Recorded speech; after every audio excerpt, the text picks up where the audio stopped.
नमस्कार विद्यार्थी मित्रों। आज हम कक्षा 10वीं का जो हिंदी का जो व्याकरण है उस व्याकरण विभाग के बारे में हम अध्ययन करेंगे। तो पहला है संज्ञा। परिभाषा: किसी व्यक्ति, प्राणी, वस्तु, जाति, स्थान, भाव, अवस्था, समूह आदि के नाम को संज्ञा कहते हैं। उदाहरण पहला, मंजू सुशील की बहन है। इस उदाहरण में मंजू और सुशील इन दोनों शब्दों को रेखांकित किया गया है। ये दोनों शब्द व्यक्ति दर्शाते हैं। उदाहरण दूसरा, गाय और बैल उपयोगी पशु है। इन उदाहरण में गाय और बैल दोनों शब्दों को रेखांकित किया गया है। ये दोनों शब्द प्राणी दर्शाते हैं। उदाहरण 3, दूध से दही बनते हैं। इस उदाहरण में दूध और दही ये दोनों शब्दों को रेखांकित किया गया है। उदाहरण 4, मेज पर कलम और किताब रखी है। मेज, कलम और किताब इन तीनों शब्दों को रेखांकित किया गया है। उदाहरण 5, हिंदू मंदिर में पूजा करने गए। इस तरह प्रत्येक व्यक्ति, प्राणी, वस्तु, जाति, स्थान, भाव, अवस्था, समूह आदि के नाम को संज्ञा कहते हैं। तो सबसे पहले हम संज्ञा के जो भेद है, प्रकार है, उसके बारे में हम अध्ययन करेंगे।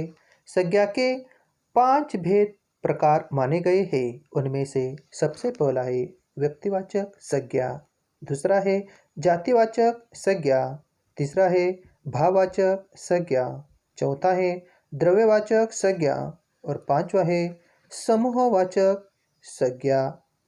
तो सबसे पहले हम जो पहला प्रकार है व्यक्तिवाचक संज्ञा का, उसके बारे में हम अध्ययन करेंगे। तो देखिए परिभाषा: जिस संज्ञा से किसी विशेष व्यक्ति, स्थान या वस्तु का बोध होता है उसे व्यक्तिवाचक संज्ञा कहते हैं। उदाहरणार्थ, चंदन अच्छा लड़का है। इस उदाहरण में चंदन इस शब्द के नीचे रेखांकित किया गया है, यह व्यक्ति है। उदाहरण दूसरा, प्रेमचंद ने गोदान नामक उपन्यास लिखा।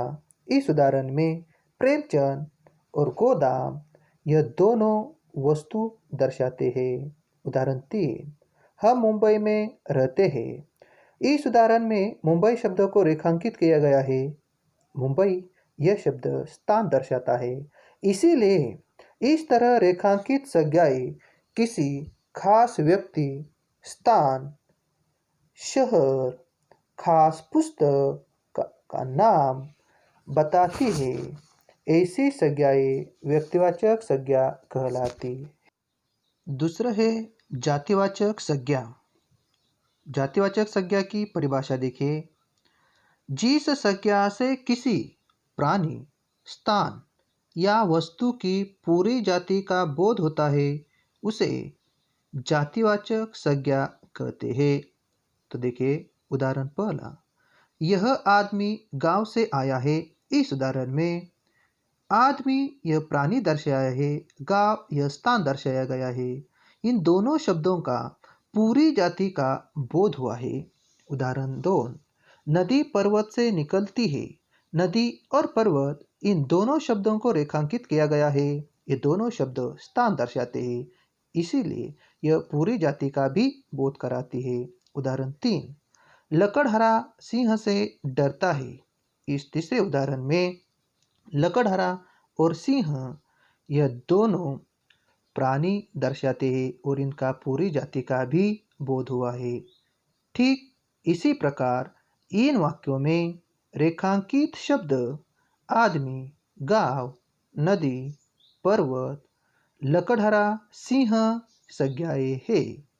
इन संज्ञाओं में से प्रत्येक संज्ञा से किसी न किसी जाति के संपूर्ण पदार्थों का बोध होता है। ऐसी संज्ञा जातिवाचक संज्ञाएं कहलाती है। तीसरा है भाववाचक संज्ञा। तो देखिए भाववाचक संज्ञा की परिभाषा: जिस संज्ञा से किसी प्राणी या वस्तु के किसी गुण, भाव या दशा यानी अवस्था का बोध होता है उसे भाववाचक संज्ञा कहते हैं। तो उदाहरण देखिए पहला, संत सबके प्रति दया और प्रेम रखते हैं। इस उदाहरण में दया और प्रेम इन दोनों शब्दों के नीचे रेखांकित किया गया है। उदाहरण 2, गांधी जी सत्य और अहिंसा के पुजारी थे। इस दूसरे उदाहरण में सत्य और अहिंसा इन दोनों शब्दों के नीचे रेखांकित किया गया है। उदाहरण 3, हमें लालच नहीं करना चाहिए। लालच इस शब्द के नीचे रेखांकित किया गया है। तो इन वाक्यों में रेखांकित शब्द देखिए दया, प्रेम, सत्य, अहिंसा, लालच संज्ञाएं है। ये संज्ञाएं किसी न किसी भाव, गुण, अवस्था का बोध कराती है, इसलिए यह भाववाचक संज्ञा कहलाती है। चौथा प्रकार है द्रव्यवाचक संज्ञा। द्रव्यवाचक संज्ञा की परिभाषा देखिए, जिस संज्ञा से किसी द्रव्य का बोध होता है उसे द्रव्यवाचक संज्ञा कहते हैं।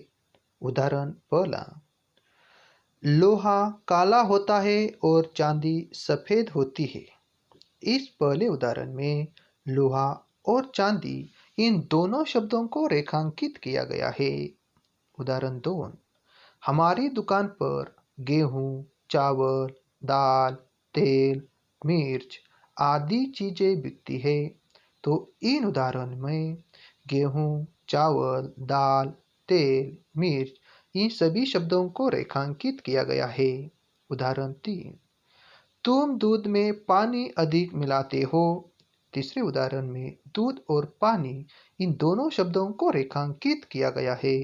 तो देखिए इन वाक्यों में रेखांकित किए गए शब्द लोहा, चांदी, गेहूं, चावल, दाल, तेल, दूध, पानी आदि रेखांकित शब्द संज्ञाएं हैं। इनमें से प्रत्येक संज्ञा किसी न किसी द्रव्य का बोध कराती है, इसीलिए यह द्रव्यवाचक संज्ञाएं है। समूहवाचक संज्ञा। तो देखिए समूहवाचक संज्ञा की परिभाषा, जिस संज्ञा से किसी एक ही जाति के व्यक्तियों, प्राणियों, वस्तुओं के समूह का बोध होता है उसे समूहवाचक संज्ञा कहते हैं। तो उदाहरण देखिए पहला, हमारा दल जीत गया।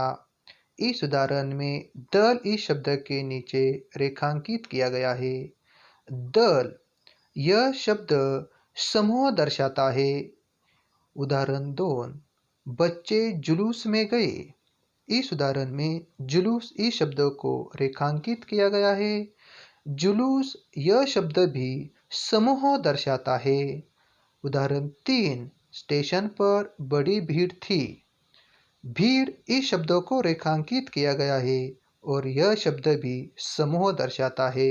उदाहरण 4, मैंने हिरणों का झुंड देखा। इस उदाहरण में झुंड यह शब्द प्राणियों का समूह दर्शाता है। तो यह सारे उदाहरण समूहवाचक संज्ञा के हैं। तो देखिए इन वाक्यों में रेखांकित किए गए शब्द दल, जुलूस, भीड़, झुंड रेखांकित शब्द संज्ञाएं हैं। ये सारे शब्द व्यक्ति, प्राणियों, वस्तुओं, समूहों को सूचित कराते हैं, इसलिए यह समूहवाचक संज्ञाएं हैं। इस प्रकार आज हमने संज्ञा और संज्ञा के जो 5 भेद है, प्रकार है, उनके बारे में हमने आज अध्ययन किया है।